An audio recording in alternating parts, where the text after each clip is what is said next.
सभी को नमस्कार। मैं कविता दुआ करनाल से पॉलिटिकल साइंस लेक्चरर स्वागत करती हूँ आपका +1 पॉलिटिकल साइंस की क्लास में। जैसा कि आप जानते हैं, हम लेसन स्थानीय शासन पर चल रहे थे।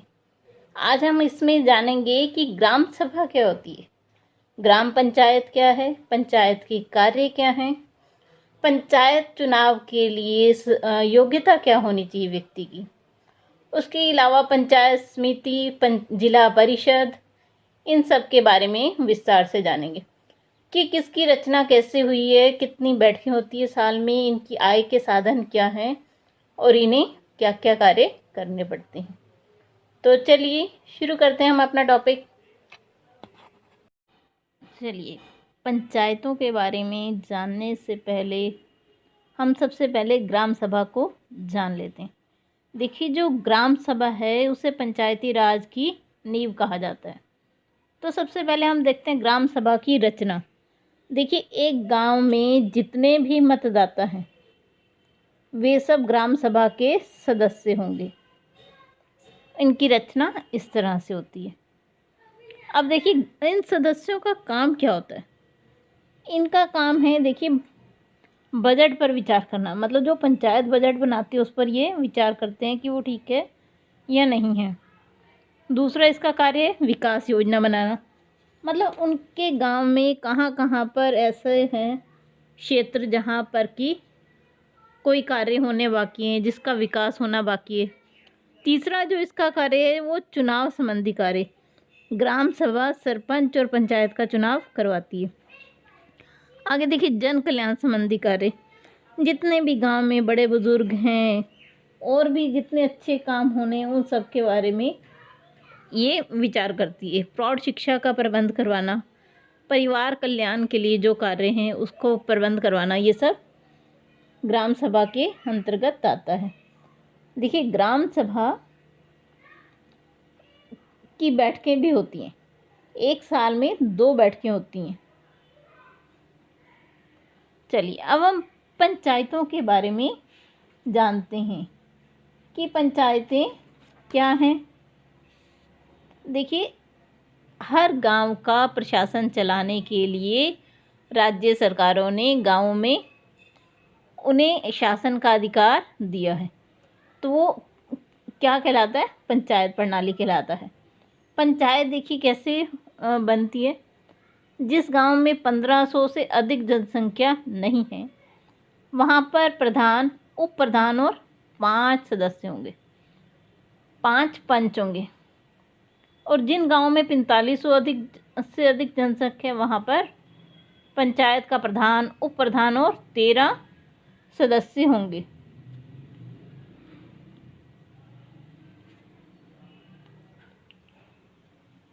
पंचायतों में 1/3 सीटें 73वें संशोधन द्वारा महिलाओं के लिए आरक्षित की गई हैं। चलिए, अब देखते हैं उनकी योग्यता क्या हो। भारत का नागरिक हो, 21 वर्ष की आयु पूरी कर चुका हो, गांव में 1 वर्ष से रह रहा हो, विधानसभा के मतदाता सूची में उसका नाम हो, दिवालिया या पागल ना हो, सरकारी कर्मचारी ना हो। और दिसंबर 2015 में हरियाणा में एक नया कानून लागू किया गया था जिसके अनुसार पढ़ी लिखी पंचायत, जिसके अनुसार जो पुरुष है वो 10वीं पास होना चाहिए और महिला 8वीं पास होनी चाहिए।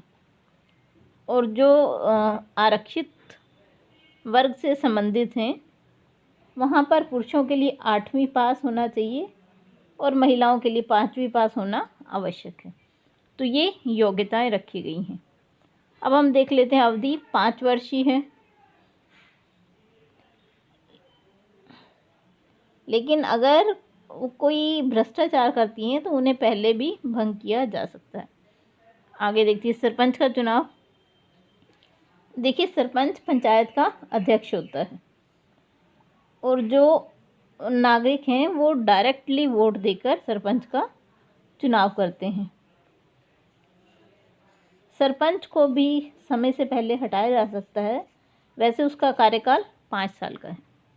बैठकें देखिए, हर महीने में 1 बार आवश्यक होनी चाहिए बैठक, और बैठक जो है वो सरपंच बुलाता है और उसी की अध्यक्षता में होती है।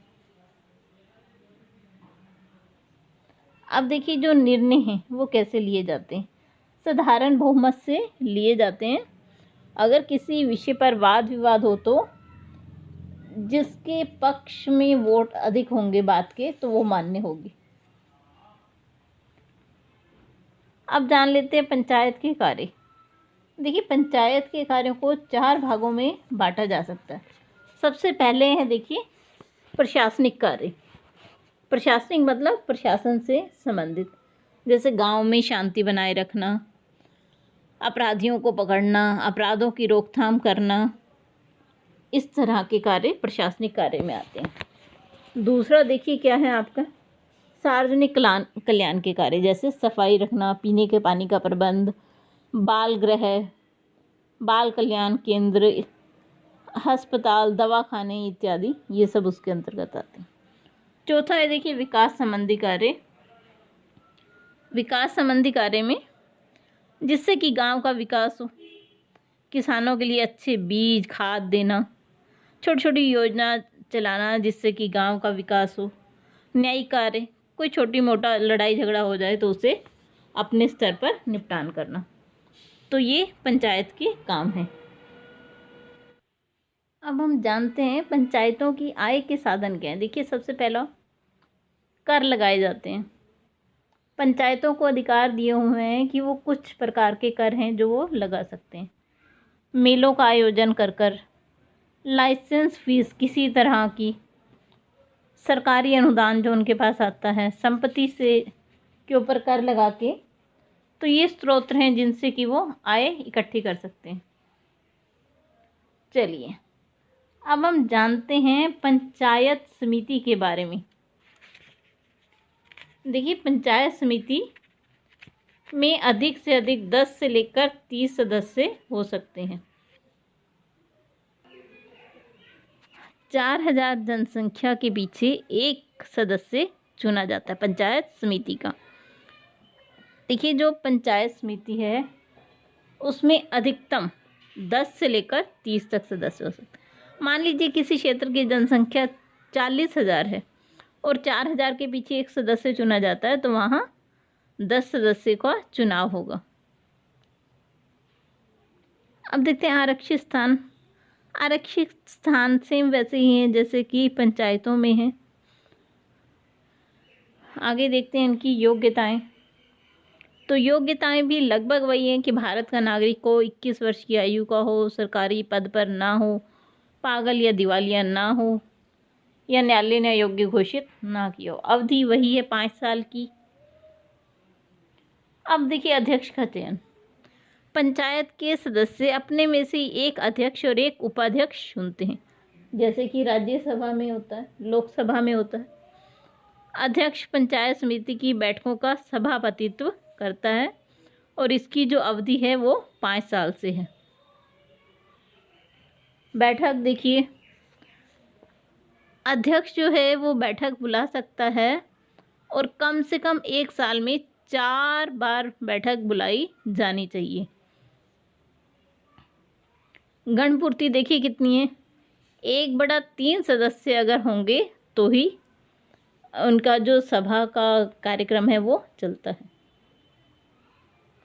अब देखते हैं पंचायत समिति के कार्य।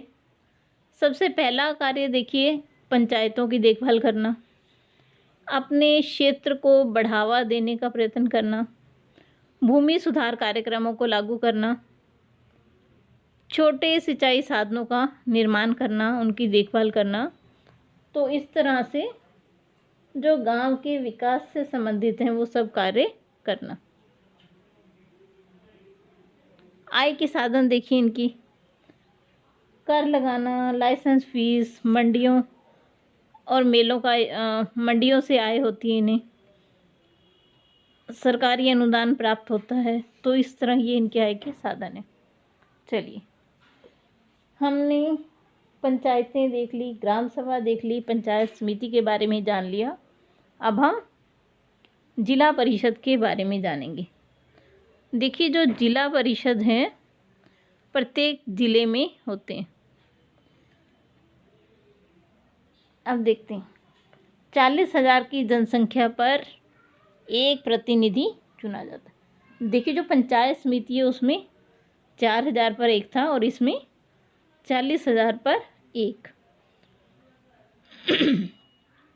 पूरे देश में इस समय 500 जिला परिषदें हैं। चलिए अब हम देखते हैं आरक्षित स्थान। इसमें भी अनुसूचित जाति और जनजाति के लिए जनसंख्या के आधार पर स्थानों के आरक्षण की व्यवस्था है और महिलाओं को 1/3 सीटें देने की व्यवस्था की गई है। अब योग्यता, बिल्कुल वही योग्यता है हर उसमें कि भारत का नागरिक हो, 21 वर्ष आयु पूरी कर चुका हो, किसी सरकारी पद पर ना हो, पागल दिवालिया ना हो। अवधि देखिए 5 वर्ष ही है इसकी भी अवधि। प्रधान और उप प्रधान, जिला परिषद में भी एक प्रधान और एक उप प्रधान होता है। प्रधान और उप प्रधान का निर्वाचन जो है वो जिला परिषद की बैठक में उपस्थित होने वाले सदस्यों द्वारा लिया जाता है और प्रधान और उप प्रधान का कार्यकाल 5 वर्ष है। बैठक देखिए जैसे कि सभी की बैठकें होती हैं, चाहे पंचायत हो, ग्राम सभा हो, पंचायत समिति हो, ऐसे ही जिला परिषद की भी 1 साल में 4 बैठकें आवश्यक हैं। निर्णय उपस्थित सदस्यों के बहुमत से लिया जाता है। अब देखते हैं जिला परिषद के कार्य। देखिए जो पंचायत समिति है वो ग्राम पंचायतों की देखरेख करती है। अब जिला परिषद जो है वो पंचायत समितियों के साथ तालमेल बिठाने का काम करती है, उनके लिए बजट पास करना, उनके कार्यों पर निगरानी रखना, ग्रामीणों का विकास करने के लिए, उनका जीवन को ऊंचा उठाने के लिए प्रयत्न करना। मतलब जितने भी काम होंगे वो गांवों के विकास से संबंधित हैं। आय के साधन क्या है देखिए, स्थानीय कर, पंचायतों जिला परिषद सरकार की आज्ञा से कुछ धन पंचायतों से भी ले सकती है। उसके अलावा संपत्ति से बहुत सी आय होती है इन्हें। कुटीर और लघु उद्योगों के विकास के लिए अनुदान अखिल भारतीय संस्थाओं से प्राप्त होता है इसे। चलिए आज के लिए बस इतना ही, बाकी हम कल देखेंगे। अगर आपको वीडियो पसंद आए तो लाइक ज़रूर कीजिए और चैनल को सब्सक्राइब ज़रूर कीजिए। आप सभी का बहुत बहुत धन्यवाद।